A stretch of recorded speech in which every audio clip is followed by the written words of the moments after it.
네, 오늘 저는 이 룻기 강의 두 번째 시간입니다. 인생 반전의 키, 뷰라는 제목으로 여러분과 함께 하나님 말씀을 전하겠습니다. 이제 한 달 앞으로 다가온 올림픽이 있습니다. 여러분, 올림픽 하면 어떤 종목이 제일 마음에 드세요? 개인적으로. 내가 좋아하는 종목? 없군요. 있어야 되는데. 저는 뭐 개인적으로 이렇게 타격감 있는 스포츠가 좋더라고요. 개인적으로 저는 양궁을 참 좋아하는데, 이 양궁을 할 때 보면 선수들이 굉장히 그 몰입을 하며 집중하지 않습니까? 그죠? 그 선수들이 양궁을 이렇게 쏘기 전에 그 자세, 그 행동, 거기 보면 저는 굉장히 인상적인 게 하나가 있어요. 자, 그게 뭐냐면 관역을 향해서 초집중을 하는 거예요. 눈을 감고 있으면 관역이 보일까요? 안 보일까요? 안 보이죠? 정확하게 관역의 중앙에 쏘기 위해서 그는 눈을 정말 천리안처럼 확 뜨면서 하는 걸 볼 수 있어요.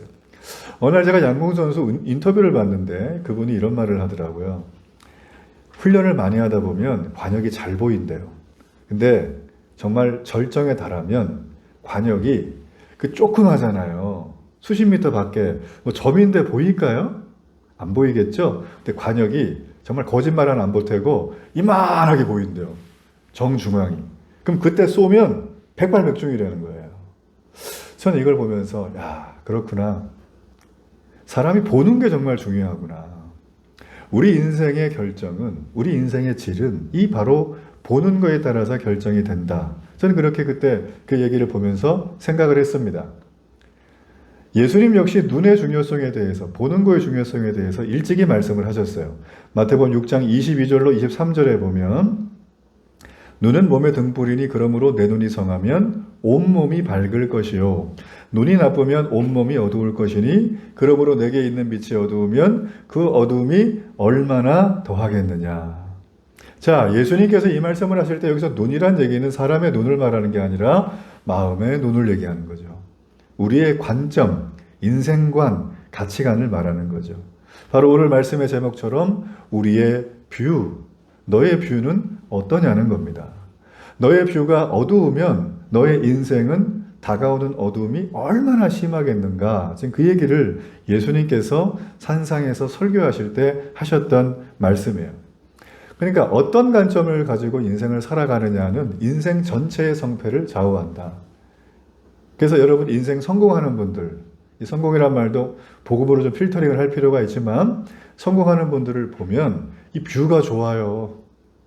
그냥 자세가 좋아. 이런 분들은 딱 자세가 나와요. 그래서 지나가는 자동차를 볼 때도 자세가 좋은 차들을 보면 참 제 마음이 설레고 있죠. 막 이렇게. 이런 얘기를 제가 왜 하죠? 하여튼 자세가 좋아야 돼요. 자세가. 자, 오늘 이제 그런 마음의 내용들을 좀 가지고 우리가 좀 봐야 된다는 거죠. 자, 이 룻기에는 두 여인의 눈이 등장을 합니다. 그 사람이 누구냐면 나오미와 룻입니다. 두 사람은 거의 동일한 환경에 처해 있습니다, 지금. 그럼에도 불구하고 그들의 보는 눈에 따라서 그들이 하는 선택이 전혀 달랐다. 오늘 이 룻기의 저자는 이들을 대조하면서 우리에게 분명한 메시지를 주고 있어요. 우리가 룻기를 읽을 때 참 재밌는 방법 중에 하나는 이 두 사람이 어떤 관점, 어떤 뷰를 가지고 세상을 대하고 나를 대하고 하나님을 보는가. 여러분 이걸 보면 굉장히 흥미롭습니다. 그런데 또 하나는 나는 누구의 눈을 담고 있는가. 이 사람인가? 이 사람인가? 이걸 보는 것도 굉장히 이 박진감 넘치는 일이죠. 하나님은 이 땅을 살아가면서 우리 그리스도인들에게 이 금방 말씀드린 것처럼 어떤 마음의 눈을 가지고 살아야 될 것인지를 오늘 말씀을 통해서 이 두 인물을 통해서 우리에게 보여주고자 하는 메시지가 있습니다. 전 여러분이 오늘 그 놀라운 하나님의 메시지를 가슴에 새겨지는 그런 은혜가 있기를 간절히 바랍니다. 자, 먼저 우리가 살펴야 될 사람은 시어머니 나오미의 관점이라는 거예요. 자, 이분의 눈은, 이분의 관점은 우리가 몇몇 대목에서 확인할 수 있는데 그 중에 한 대목에 보면 자, 그분은 항상 이런 관점이었어요. 여호와의 손이 나를 치셨으므로 나는 너희로 말미암아 더욱 마음이 아프다. 자, 여기 보면 너희 때문에 마음이 아프다고 돼 있죠. 여기서 너희는 며느리들을 말하는 거죠. 근데 이게 원어로 보면 좀 달라요. 나는 너희보다 훨씬 더 마음이 아프다. 이게 누구의 눈이라고요? 시어머니였던 나오미의 눈이었다. 그녀는 이 세상에서 자신보다 더 고통당하고 있는 사람은 없다라고 단정을 짓고 있어요. 며느리에게 말합니다. 너희도 고통스러운 거 내가 안다. 나도 고통스러운데 나는 너희보다 훨씬 더 크게 고통스럽다고 말을 해주고 있는 것입니다. 여러분, 이 말이 사실이에요? 룻기 읽어보시면 다 남편 잃어버렸잖아요. 나오미는 이제 뭐 거의 노년이거든요. 이 고대 근동사회에서는 거의 뭐 한 평균 수명이 40세 전후였다 보는데 나오미가 한 그 정도 나이가 되지 않았을까 싶어요. 근데 이 두 며느리는 나이가 어떻겠어요? 결혼한 지 몇 년밖에 안 됐거든요. 되게 젊어요. 근데 앞으로 살아가야 될 날은 훨씬 더 많다라는 거죠. 그러니까 나오미보다 훨씬 젊은 나이에 두 며느리가 어째 보면 더 안 되는 인생을 살아갈 수밖에 없고 누구의 보호를 받을 수도 없는데 지금 시어머니인 나오미는 그 두 며느리보다 자기 자신의 처지를 훨씬 더 부각하고 있는 거예요. 그러면서 그뿐 아니라 이런 얘기를 했죠. 하나님이 자신을 쳤다고 말을 하고 있습니다. 자, 여러분, 그 말이 우리 룻기에 보면 우리가 읽었던 말씀 중에 기록이 되어 있어요. 이가 나오미냐 하는지라. 나오미가 그들에게 이르되 나를 나오미라 부르지 말고 나를 마라라 불러라. 내가 나오미가 아니라 마라라 부른대요. 나오미는 원래 즐거움이란 뜻이에요. 희락. 근데 마라는 무슨 뜻이에요? 여기 나와 있죠? 고통스럽다. 힘들다. 이런 뜻이에요. 나오미가 10여 년 정도 타국 생활을 했습니다. 멀리 살면서 뭔가 이렇게 인생을 좀 살아보려고 했지만 그녀는 10여 년 만에 자신의 고향 땅 베들레헴에 돌아왔습니다. 마을어귀에서 나오미를 봤어요, 사람들이. 그리고 나오미에게 달려가는 거예요. 긴가민가하고. 근데 나오미를 딱 봤더니 사람들의 반응이 나오미 웰컴이 아니에요. 이가 나오미냐. 그 얘기는 너 나오미 맞니? 라고 물어보는 거예요. 왜 그렇게 사람들이 물어봤을까요? 10여 년 만에 만난 사람들이. 그가 얼굴이 많이 상한 거예요. 이민생활 하면서. 많이 늙은 거겠죠. 그죠? 자, 그의 마음에는 좀 그릇된 관점이 많았기 때문에 그렇게 인생을 살았으니 그의 인생 가운데 뭔가 표정에 다 드러났을 것이다. 여러분, 성경을 보면 이런 걸 놓치질 않고 지나가요. 대부분. 참 재밌습니다. 자, 그런데 이제 여기 말씀해 보니까 나오미가 21절에, 1장 21절에 이런 말을 하죠. 자, 이 말씀을 함께 한번 읽어볼게요. 내가 풍족하게 나갔더니 여호와께서 내게 비에 돌아오게 하셨느니라. 여호와께서 나를 징벌하셨고 전능자가 나를 괴롭게 하셨거늘 너희가 어찌 나를 나오미라 부르느냐. 지금 나오기가 역종을 내는 거예요. 나 나오미라고 부르지 말라는 거예요. 근데 여기 말씀에 처음 시작할 때 보면 내가 풍족하게 나갔다. 여러분, 이 말은 우리가 나오미가 10년 전에 이민 갈 때는 되게 부유했구나. 가진 게 많았구나. 이렇게 볼 수 있잖아요. 이게 아니에요. 이게 사실은 좀 관용적인 표현인데 이 말은 내가 풍족하게 나갔다는 걸 누가 말해요? 남자가 말해요? 여자가 말해요? 여자인 나오미가 말하죠. 당시의 여성이 그 문화적으로 어떤 위치에 있었느냐를 아는 게 이 부분에 대한 해석의 키입니다. 자, 당시의 여인들은 평생을 남자와 함께 해야지만 생존이 가능했어요. 태어나면 아버지, 그리고 오라버니, 결혼하면 남편이에요. 근데 이 나오미는 어떻습니까? 남편이 지금 없죠. 아들도 사라졌죠. 그러면 자기를 보여줄 사람이 있어요, 없어요? 없는 거예요. 그래서 이런 표현을 쓰는 거예요. 그래서 여기서 정리하면 내가 풍족하게 나갔다란 말은 내가 이민 가는 그때는 남편도 있고 아들도 있었다. 그 얘기를 하는 거예요. 근데 이민 가서 남편 죽고 아들 죽고 어떻게 해요? 나 혼자 돌아왔다는 거예요. 그래서 여기서 보면 비어 돌아오게 되었다. 근데 이거를 누가 그랬대요? 하나님이 쳐서. 나오미의 원망이 그 속에 있는 거예요. 하나님이 나를 징벌하셔가지고 전능자가 나를 괴롭게 했기 때문에 내 이름을 이제부터 마라라고 부르라고 얘기를 하는 겁니다. 참 고통스러운 한 여인의 모습이라는 거죠. 우린 여기서 이걸 좀 살펴봐야 될 필요가 있는데 하나님이 나오미처럼 여러분도 치나요? 여러분 하나님이 치십니까? 경험해 보셨어요? 왜 치시는 것 같으세요? 경험하신 분들은. 나가 죽으라고? 아니에요. 하나님이 우리를 치시는데 우리를 왜 치냐면 우리가 그의 자녀이기 때문이에요. 히브리서 말씀에 보면 징계는 다 받는 것이거늘 너희에게 없으면 사생자요 친아들이 아니니라 라고 했어요. 하나님의 아들인데 잘못을 했는데 우리를 내버려 두면 하나님이 우리를 사생자라고 친아들이 아니라고 말을 하고 있는 것입니다. 여러분, 그러므로 우리에게 오는 고난, 우리에게 오는 징계는 하나님이 우리를 아들이기 때문에 주는 징계가 있다라는 거죠. 자, 그렇다고 해서 내게 찾아오는 모든 고난이 다 하나님의 징계는 아니라는 것입니다. 하나님은 종종 우리에게 하나님의 사명의 길로 걸어갈 수 있도록 하나님이 맡기신 일을 하기 위해서 더 큰 복을 주시기 위해서 우리를 고난 속에 징계 속에 밀어 넣을 때가 있어요. 저는 이런 일을 많이 겪어봤죠. 여러분도 아마 겪으셨을 거예요. 그렇지만 하나님은 우리를 고난 속에 주시지만 우리를 때리고 망하라고 넣는 게 아니라 우리를 살리기 위해서 넣으시는 것입니다.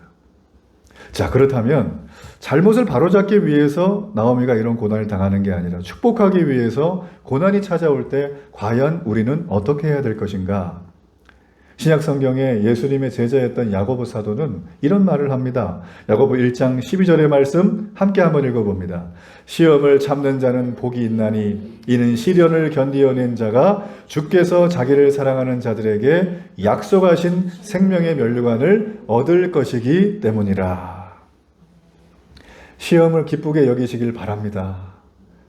시험을 기쁘게 여기는 그런 눈이 우리에게 필요하다는 거예요. 자, 그러면 우리가 고난 중에 기뻐할 수 있는 한 가지의 비결이 있어요. 여기 말씀처럼 우리에게 닥친 고난의 종류가 무엇인가를 정확하게 파악하는 거예요. 선명하게 바라보는 거예요. 양궁 선수가 관역을 향해서 딱 당길 때 내 상태가 좋으면 그 관역이 이만하게 보이는 거죠. 내 상태가 안 좋으면 안 보이는 거예요. 신앙도 마찬가지입니다. 내가 하나님과의 관계의 영적인 한 라인이 날마다 열려 있어요. 이러면 아침 예배 드려요. 말씀을 읽습니다. 그리고 내가 계속 하나님 앞에 기도합니다. 그 마음을 가지고 있을 때는 하나님 그러면 이 마음의 감흥이 달라요. 감흥이. 눈물이 막 나고, 그죠? 근데 뭔가 좀 껄쩍지근할 때 그때 하나님 부르면 부르지도 않지만 어쩌다 한번 부르면 어떤 느낌이 들어요? 뭔가 멋쩍어요. 낯선 느낌. 하나님이 지금 좀 안 오시면 좋겠다. 이런 느낌이 들잖아요. 그죠? 자, 지금 여기 보면 바로 그런 얘기를 야고보는 우리에게 해주고 있습니다. 여러분, 그러므로 우리가 시험이 올 때 인내는 아무나 할 수 있는 게 아니에요. 그래서 평상시에 하나님과의 관계가 정상적일 때, 그분이 부르실 때 아담아 어디 있냐 부르면 내 여기 있다고 뛰어나갈 수 있는 상태, 그 상태가 내가 유지가 되어졌을 때 시험이 아무리 와도 나는 하나님을 신뢰하는 거예요. 저분은 나를 치긴 하지만 나를 죽이지 않는다. 내게 더 큰 사명을 주기 위해서 오신 것이다. 내게 더 큰 복을 주기 위해서 오신 것이다. 나의 그릇을 넓히시기 위해서 나의 그릇을 리모델링하는 중이시다. 우린 이것을 믿어야 될 줄로 믿습니다. 자, 그런데 나오미는 불행하게도 이런 눈이 없었어요. 그래서 고난 오니까 그는 낙심했죠. 주저앉아 버려요. 하나님이 나를 미워한다고 생각을 했어요. 그래서 그는 말끝마다 불평불만 투성이에요. 투덜리우스. 전능자가 나를 괴롭힌다는 거예요. 근데 오늘 본문에 보면 이렇게 잘못된 관점을 가지고 잘못된 뷰를 가지고 있는 이 나오미가 보여주는 굉장히 큰 구체적인 잘못이 하나 등장을 해요. 여러분, 거기 말씀해 보니까 아까 읽으셨지만 나오미가 또 이르되 내 동서는 그의 백성과 그의 신들에게로 돌아갔는데 너도 그 동서를 따라 니네 고향으로 니네 신에게로 가라. 지금 시어머니가 며느리 룻에게 하는 얘기예요. 나오미의 권유를 받고 맏며느리는 돌아갔대요. 너도 이제 돌아가라. 이렇게 회유하고 있는 장면입니다. 자, 얼핏 보면 시어머니가 며느리에게 해줄 수 있는 덕담이죠. 그렇지 않습니까? 당시에 문화적으로 볼 때 이 여인은 지금 젊어요. 과부예요. 이미 결혼한 상태이기 때문에 지금부터 사별한 상태이기 때문에 더 이상 인생을 살아가는데 의지할 대상인 남자가 없어요. 자, 이런 상황에서 시어머니가 해줄 수 있는 유일한 어찌 보면 굉장히 좋은 권면은 그 여인에게 새 출발하라는 거예요. 우리 입장에서 볼 땐 이 시어머니 나오미의 얘기가 충분히 공감이 됩니다. 며느리를 미워서 이런 말을 하는 게 절대 아닙니다. 그녀를 위해서 고향에 돌아가라고 하는 말은 그가 해줄 수 있는 최선의 말이었어요. 나오미 스스로도 어떻게 자기가 살아가야 될지 막막했을 거예요. 나이는 들었죠. 아무것도 없죠. 여러분, 이게 지금 우리가 21세기 버전으로 나오미가 한 말을 해석한 거예요. 자, 그렇다면 요때 당시의 문화로 봐야 됩니다. 한 2800년 전에 나오미가 이 말을 했던 진짜 의도는 뭔가, 그걸 보자는 거예요. 그걸 보자는 거예요. 우리가 그 말의 의미를 알면 소스라치게 놀랄 수밖에 없습니다.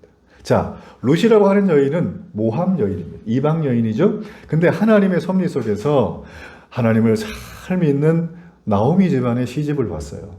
그의 남편을 보니까 얼마나 신앙이 좋은지. 그래서 이 룻은 남편 덕분에, 그 집안 덕분에 하나님을 뜨겁게 만났어요. 하나님의 자녀가 된 거예요. 구원받은 백성이 됐습니다. 자, 그런데 지금 나오미는 구원받은 백성인 이 룻에게 어디로 가라 그래요? 고향으로 돌아가라고 하는 거예요. 자, 다시 말하면 너의 고향에 가서 네가 하던 대로 니네 고향에 있는 그 신 있잖아, 그모스 얘를 섬겨라고 하는 거예요. 먼저 믿은 믿음의 사람인 나오미가 어떻게 이런 말을 할 수 있습니까?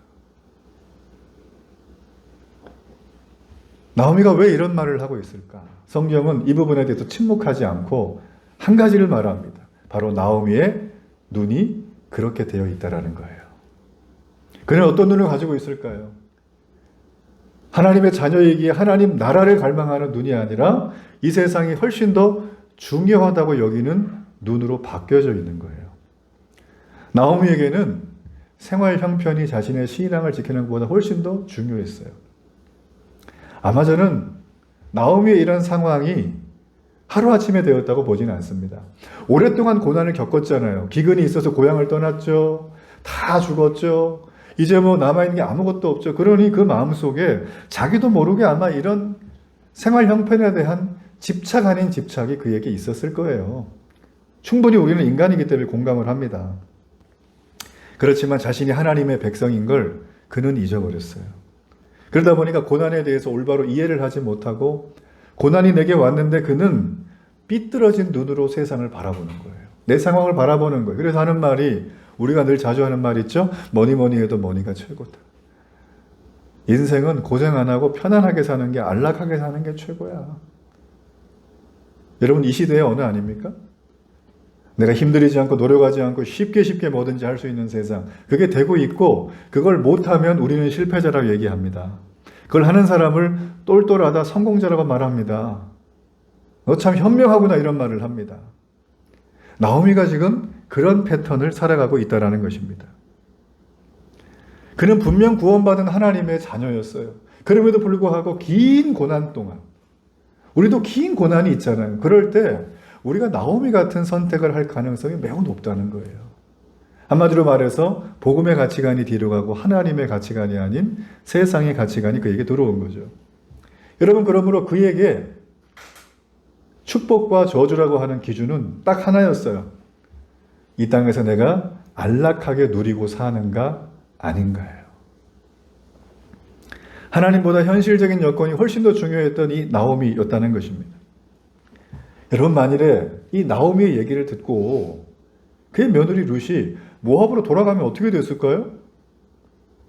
하나님의 백성인데 하나님을 떠나겠죠? 거기서 그모스라고 하는 우상을 섬기겠죠? 그럼 그 사람은 영적으로 죽는 거예요. 그럼에도 불구하고 지금 나오미는 그의 며느리를 고향으로 돌아가라고 권면하고 있는 내용이라는 거예요. 자, 오늘 버전과 이 시대의 버전이 전혀 다르죠? 전혀 다르죠. 여러분, 성경은 이것이 이 시대의 그리스도인들이 가지고 있는 눈일 수도 있다고 경고하고 있습니다. 실제로 우리 주위에 이런 그리스도인들이 상당수 많이 있어요. 우리가 소설을 보면 주인공이 등장합니다. 여러분, 최근에 봤던 소설이 혹시 있으신가요? 아니면 기억에 남는 소설?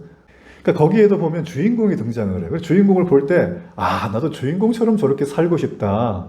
주인공이 나와 같으면 좋겠다. 이런 생각을 다 갖게 되죠. 근데 항상 소설에는 주인공과 전혀 반대되는 한 인물이 등장을 합니다. 그래서 이렇게 대립을 이루잖아요. 그래서 주인공과 전혀 다른 방향의 사람. 자, 우리가 룻기를 볼 때 룻을 우리는 좋아하죠. 룻기의 주인공은 룻이에요. 그래서 룻 정말 좋아. 나 이 사람 너무 사랑해.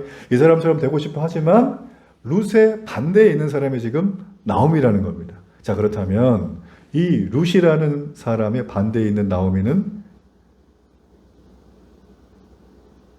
룻의 큰 적일까요? 우리의 적일까요? 여러분, 그렇지 않습니다. 하나님은 룻기를 통해서 나오미의 모습이 바로 저와 여러분의 모습임을 말씀하고자 하시려고 이 얘기를 우리에게 해주시는 거예요. 나오미의 모습이 저와 여러분의 모습이라는 거죠. 우리가 어떻습니까? 우리도 우리 인생의 환경이 힘들면 룻의 선택을 하나요? 나오미의 선택을 하나요? 대개 보면 나오미의 선택을 많이 합니다. 그런 면에서 나오미는 오늘날 나의 거울과 똑같은 거죠. 우리는 하나님보다 이 세상에 있는 것들을 훨씬 더 중요하게 여깁니다. 우리는 영적인 것보다 물질을 훨씬 더 중요하게 여기죠. 그게 나쁜 게 아니에요.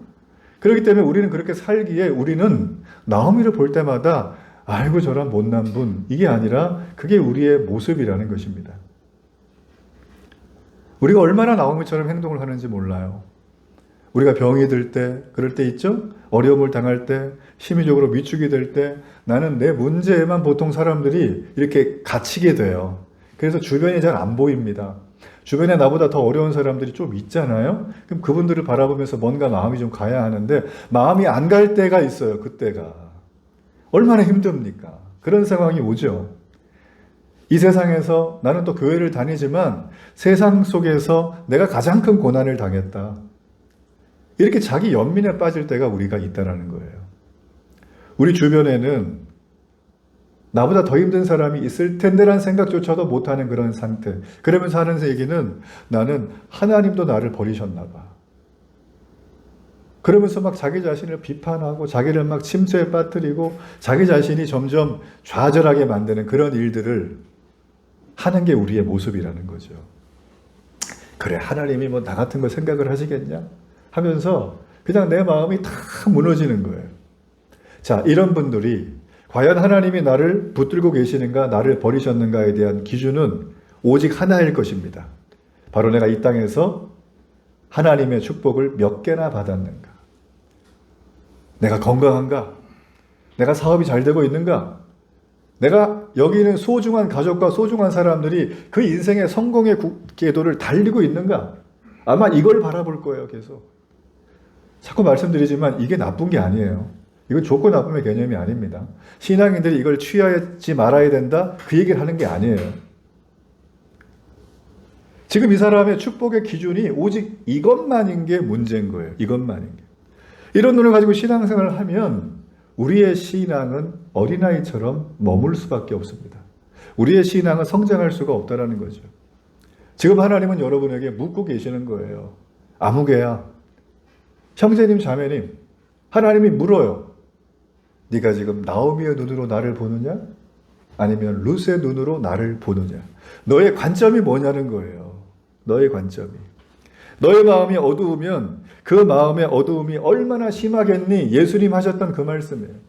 어둠을 가지고 바라보면 그냥 다 어둡죠. 그러나 밝고 환하고 순결하고 깨끗하게 바라보면 우리 마음이 밝아지는 것입니다. 제가 짧은 목회 기간 동안에 이런 분들을 종종 뵙는데 가서 제가 신방하고 설교하고 섬기잖아요. 아무리 잘 섬겨도 되게 이런 분들은 목회자인 제 말조차 듣질 않아요. 하나님 나라보다 이 땅의 것이 너무나 소중하다는 게 마음에 그냥 꽉 잡혀가지고 그 잘못된 관점을 버리질 않아요. 전 여러분이 나오미의 관점으로 지금까지 살아왔던 것들이 좀 있다면 전 이 시간 이 모든 것들이 순간적으로 다 사라지기를 축복합니다. 자, 그렇다면 우리가 가져야 될 관점은 뭐냐는 거예요. 내가 가져야 될 관점? 자, 그 관점은 우리가 룻을 통해서 볼 수가 있습니다. 우리가 믿음의 사람이라면, 그리스도인이라면 이 땅을 살아가는 동안 분명하게 가져야 될 관점은 바로 룻의 관점이에요. 룻기를 가만히 보면 참 재밌는 게 룻이 주인공이잖아요. 보통 주인공이 많이 활약을 하고 말을 많이 하죠. 근데 룻은 사실 별로 말이 없어요. 누가 시켜야 말을 하거나 시어머니 나오면 오히려 말이 훨씬 더 많아요. 참 재밌어요, 이거. 근데 룻은 별로 말이 없는데 룻기를 가만히 읽다 보면 그녀가 말을 한마디 할 때, 행동 하나하나를 할 때 그 모든 걸 바라보면서 제 마음에 드는 것은 너무 순수하다. 너무 청결하다.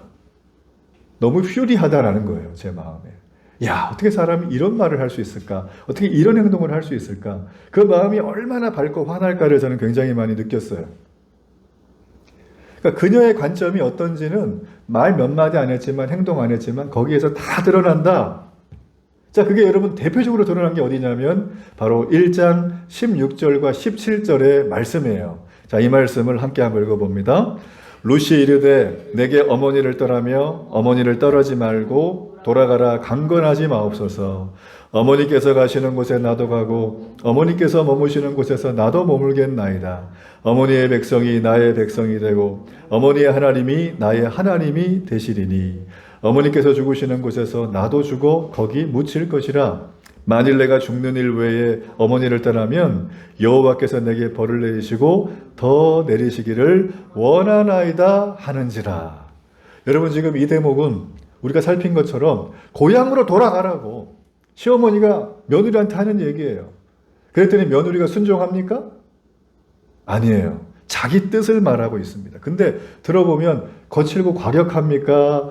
겸손하면서도 담대하게 말합니까? 겸손하면서도 담대하게 말해요.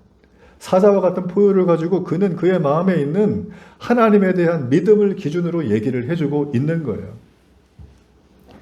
여러분, 룻의 말이 얼마나 아름다운지 몰라요. 그래서 자, 이 룻이라는 사람이 이렇게 아름다운 말과 행동을 하게 되는 데 있어서 지금 그의 상황이 어떻죠? 고난이 없습니까? 시어머니보다 더 힘들지 않나요? 더 힘듭니다. 말씀드린 것처럼 시집 온 지 얼마 안 돼가지고 시아버지 돌아가시고 시아주머니 돌아가시고 자기 남편 죽고, 자, 그런 다음에 경제적인 어려움이 왔어요. 그리고 삶에 대한 절망이 오기 시작을 합니다. 나 뭐 먹고 살아야 되지? 근데 엎친 데 덮친 격으로 시어머니와 자기만 남았는데 시어머니는 더 이상 일을 못해요. 자기가 이제 봉양을 해야 되는 거예요. 우리 그런 분들 요즘 많죠? 그죠?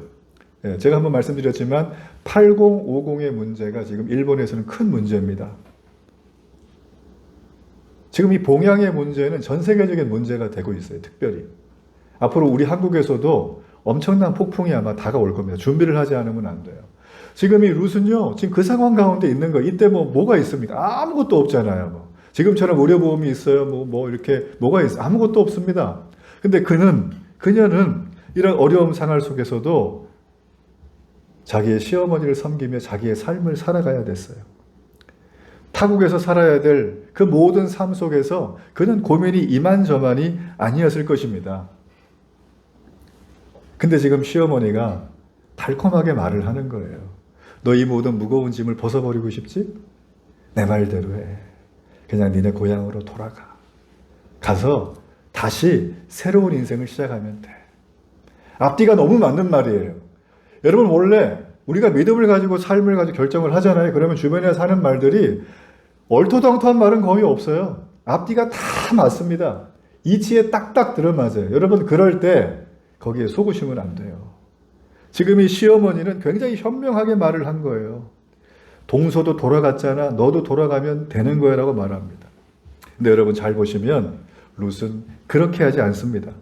놀라운 것은 이런 말을 했음에도 불구하고 시어머니에게 여전히 겸손하고 여전히 맹수와 같은 담대함을 가지고 그의 말을 분명하게 하고 있다는 거예요. 그는 낙심을 하지 않았어요. 자, 빠르게 전개가 됩니다. 그녀는 시어머니와 함께 거의 한 4일 길, 5일 길을 걸어서 약 100km쯤 되거든요. 두 분이 왔어요.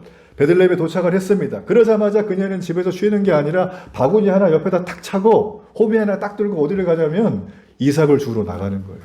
왜냐하면 끼니조차 해결할 양식이 그들에게는 없었기 때문에. 자, 여러분이 룻이라고 한번 생각을 해보세요. 자, 먼 이방 땅, 처음 온 땅이에요. 이민을 딱 갔는데 누가 불러주는 데도 없고 도와주는 사람도 없고 아무것도 없네요. 낡아 빠진 집 한 채 있는데. 여러분, 그 상황 속에서 끼니가 없다면 여러분 어떻게 하시겠어요? 마음이 불안하지 않으시겠어요? 내가 어디 가서 끼니를 하나? 이삭을 주우라고 하기는 하는데 보리 추수철이라서 이삭이 주우면 되기는 하는데 내가 갔는데 이 사람 여기서 하지 말라 그러면 어떡하나? 내쫓으면 어떡하나, 도둑으로 오인돼서 경찰에 신고하면 어떡하나, 이런 마음이 여러분 충분히 들죠. 어디를 가야 되나, 어떻게 해야 되나, 이 모든 게 다 염려와 걱정 투성이었어요. 여러분, 성경은 너무 재미있는데 2장에 가면 이 룻이 이렇게 마음의 불안과 초조함과 근심과 염려를 가졌던 걸 말해줍니다. 자, 룻이 어느 밭을 갔어요? 룻이 엎드려 얼굴을 땅에 대고 절을 하니까 그 땅의 주인이 나와서 이런 말을 하는 거예요. 너 여기서 이제 해도 돼. 이삭을 이제 여기서 주어도 돼. 라고 말을 해줬습니다. 그랬더니 이 여인이 그 말을 듣고 행동을 어떻게 하냐면 얼굴을 땅바닥에다 납작 대고선 절을 하는 거예요. 그러면서 하는 말, 내가 이방 여자인데, 나는 버림받아도 죽어도 아무런 저기가 없는 여자인데 어떻게 나를 이렇게 돌보시냐고, 내게 은혜를 베푸시냐고, 그런 말을 하고 있다라는 거죠. 우리는 여기서 룻의 초조했던 그 마음, 불안했던 그 마음을 다 읽어낼 수가 있어요. 가진 것이 아무것도 없습니다. 이방 땅에서 이방 사람으로 살아야 되는 거 얼마나 힘들겠습니까? 우리 대한민국에도 수백만의 외국인 근로자가 들어와 있어요. 유학생도 들어와 있습니다. 여러분, 그분들을 볼 때 피부색이 다르다고, 우리와 언어가 다르다고, 우리 문화를 모른다고 절대로 그들을 무시해서는 안 됩니다. 그들을 존중하고 인격적으로 대해 주시길 바라요. 자, 이렇게 룻은 그런 상황 속에 있었는데요. 룻은 끝까지 부정적인 단어나 행동을 하지 않아요. 그는 겸손합니다. 그는 시어머니나 다른 사람을 만날 때마다 늘 겸손한 행동과 말을 합니다. 그렇지만 필요할 때는 정말 엄청나게 용기와 담대함을 가지고 얘기를 해요. 금방 읽었던 이 말씀이 있잖아요. 시어머니가 이렇게 가라고 계속 말을 하는데 안 가겠다는 거예요. 자기 뜻을 굽히지를 않아요. 자, 여러분, 여기서 우리가 영적으로 중요한 포인트가 있어요. 룻은 어머니도 어머니지만 도대체 왜 안 가겠다고 하는 것인가? 저는 여기서 한 가지를 보는 거예요. 바로 하나님을 향한 신앙을 절대 버릴 수가 없었던 거예요. 룻은 가면 알았거든요. 저는 이것이 룻의 믿음이라고 저는 믿습니다. 우리의 믿음이라고 저는 믿어요. 그리고 룻은 3장에 넘어가잖아요. 지금은 알 수도 없는 사람인데 보아스를 만나게 되고 보아스에게 가서 먼저 결혼하자고 청혼을 해요. 요즘에도 흔치 않죠? 여자가 먼저 하는 건데 이때는 있을 수 없는 일이에요, 사실은 이건. 근데 청혼을 한다는 거예요. 엄청나게 담대하게. 룻이란 그 여인은 사람들 앞에서는 한없이 겸손하고 자비롭게 대했지만 가난과 어려움 앞에서는 담대하고 용기가 있었어요. 남을 탓하지 않았어요. 전 여러분, 룻의 이 믿음이 이렇게 결과를 만들었다고 봅니다. 자, 여러분, 이러한 룻의 힘은 과연 어디에서 나오는 것일까? 우리가 룻기를 보면 알 수 있지만 분명히 하나 알 수 있는 사실은 그녀는 하나님을 만나기 전과 후가 완전히 다른 사람이라는 거죠. 하나님을 만난 다음에 그의 눈, 그의 관점은 완전히 바뀌었다는 거예요. 그녀는 자신에게 다가오는 모든 인생의 고난과 고통과 눈물과 불확실함과 불안함들을 하나님의 시선으로 보기 시작을 했어요. 이게 중요해요. 우리가 예수를 믿으면 뭐가 좋은가? 죽어서 천국 가는 거? 당연히 좋죠. 이 땅에서 천국 살아야죠. 어떻게 삽니까? 바로 성령께서 내 안에 오시는 거예요. 그분이 내 안에 오셔서 나를 마음껏 함께 하시도록 내가 성령께 드리는 것입니다. 그게 바로 뭘까요? 거룩과 정결함이에요. 하나님의 영은 거룩한 영이에요. 그분은 정결한 영이에요. 그렇기 때문에 우리가 거룩과 정결에 내 행동과 내 말과 내 삶을 내어드리는 작업이 경건생활이라는 것이죠. 이걸 하지 않으면 내가 성령이 내 안에 오셨는지도 가물가물하고 그분이 뭐 좋아하신다도 가물가물한 거예요. 그러니 우리의 삶 속에 그 하나님의 말씀 믿어서 구원 얻는 하나님의 백성의 부요함과 하나님이 허락하셨던 그 모든 복을 조금도 누리지 못하고 우리는 살아가게 되는 거예요. 여러분, 그러므로 복에 욕심을 내십시오. 내가 잘해서 많이 받아야지 그런 얘기가 아니라 내 안에 오신 하나님의 영이 나를 마음껏 함께 하실 수 있도록 그곳에 나를 맡기라는 거예요. 간단합니다. 볼 것만 보고 안 볼 건 안 봐야 돼요. 여러분에게 봐야 될 건 과연 무엇입니까? 여러분이 보지 말아야 될 건 무엇입니까? 여러분이 보고 가야 될 곳은 어디입니까? 여러분이 보지 않고 가지 말아야 될 곳은 과연 어디입니까? 이게 신앙을 결정하는 핵심적인 아젠다라는 거예요. 룻은 지금 그것을 우리에게 해주고 있어요. 배를 타면 뭐 사람들 다 비슷한데 유난히 멀미를 많이 하는 분이 계세요. 혹시 여러분 배 타면 멀미하십니까? 전 멀미 안 하는데. 그 제가 한번 이제 예전에 낚싯배를 탔는데 멀미를 한번 하기는 했어요. 왜냐하면 기관실 옆에 있어가지고 그 매연이 저한테 막 왔어요. 그래갖고 이거를 막 몇 시간 먹었더니 이게 힘들더라고요. 자, 여러분 배를 타면 멀미 안 하는 방법은 아주 간단합니다. 파도를 보는 게 아니라 저 멀리 수평선을 봐야 되고 더 멀리 하늘을 바라보면 멀미 안 하는 거죠. 우리 인생도 이와 마찬가지라는 것입니다. 내가 무엇을 바라보고 사느냐에 따라 나의 삶은 그냥 결정이 돼요. 그래서 성경은 이렇게 권면합니다. 골로새서 3장 1절로 2절의 말씀인데 제가 한번 읽어볼게요. 그러므로 너희가 그리스도와 함께 다시 살리심을 받았으면 위의 것을 찾으라. 거기는 그리스도께서 하나님 우편에 앉아 계시느니라. 위의 것을 생각하고 땅의 것을 생각하지 말라. 이게 멀미 안 하는 방법인 줄로 믿습니다. 여러분이 신앙에 멀미를 하고 있어요? 교회를 다녔는데 여전하네 뭐 이러고 계시나요? 멀미하시는 거지. 하늘을 바라보십시오. 주님을 바라보십시오. 하늘의 시각만이 나를 멀미 안 하는 믿음의 건강한 신앙으로 만들어 간다는 것입니다. 결론입니다. 룻은 나오미의 어떤 회유에도 그는 하나님에 대한 믿음으로 굳건히 자신의 뜻을 관철시킵니다. 그것도 겸손하고 사랑 넘치는 모습으로. 이 축복이 룻을 통해서 시어머니를 살립니다.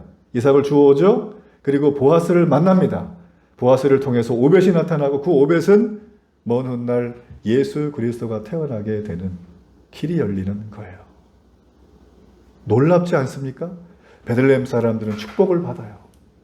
그러니 룻이라고 하는 한 어째 보면 너무나 불쌍하고 남편도 없고 보호해줄 사람도 없고 아무도 없는 그 여인이 그 축복이 자기에게 왔고 축복이 흘러넘치는 인생을 살아가는 것이 그 사람 인생의 하나님의 함께 하심이었어요.